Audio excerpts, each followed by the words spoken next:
असं त्याने आपल्या मनोगत या ठिकाणी बोललेलं आहे. आणि त्याचप्रमाणे इतरही या मंचकावरच्या बऱ्याचशा सेवकांनी प्रयत्न केलेला आहे. त्याचा एकमेव कारण आहे, एकमेकाला आपण काहीतरी देण्या घेण्याचा मार्ग आहे आणि तो म्हणजे मार्गदर्शन. महानजी बाबा जुंदेजींनी त्या काळामध्ये जो मार्गदर्शन जो केलेला आहे तो हवारूपी मार्गदर्शन कुठपर्यंत गेलेला याचा काही नेम नाही.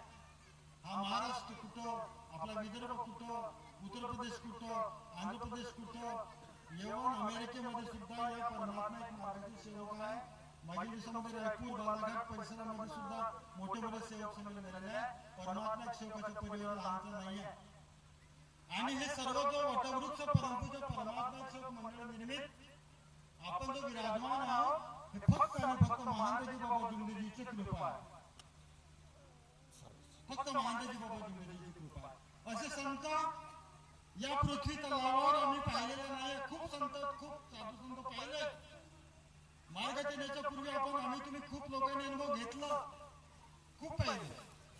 परंतु महानजी बाबा जुंदेजी सारखे संत आम्ही अजूनही पाहिलेले नाही, होणार सुद्धा नाही या पृथ्वी तलावावर.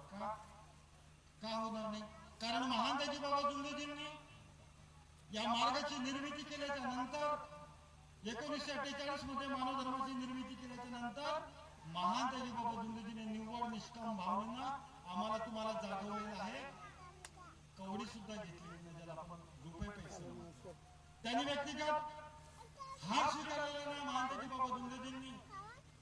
त्या काळातले खूप अनुभव आहे. इतके अनुभव आहे की जेव्हा महानजी बाबा जुंदेजीचं नागपूरवरून जेव्हा दौरा भंडारा जिल्ह्यामध्ये जेव्हा जायचा तर कितीतरी ज्येष्ठ सेवक लोक हार घेऊन सुद्धा रस्त्याच्या कडेने उभे राहायचे की माझे बाबा या रस्त्याने येऊन राहिले, आपण सत्कार करावं, त्यांना हा हार घालावं.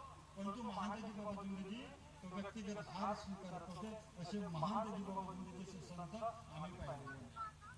ज्यांनी गुरुदक्षिणा सुद्धा स्वीकारलेला नाहीये, ज्या महात्म्याने एका भगवंताची प्राप्ती केली, ज्या महात्म्याने तत्वशुद्ध नियमाची निर्मिती केली, ज्यांनी सत्यमार्ग प्रेमाचं निर्माण केलं या मार्गामध्ये, तो लागू आहे प्रत्येकाला. ज्यांनी सत्य मार्ग प्रेमाचं आचरण केलं, ज्यांनी सहनशीलतेचं पालन केलं, तो धन्य झालेला आहे. त्याचं जीवन सोनं झालेलं. आम्ही 3 टप्पर लोक नव्हतो एका काळामध्ये. आम्हाला कोणी हुंगाडत नव्हतं.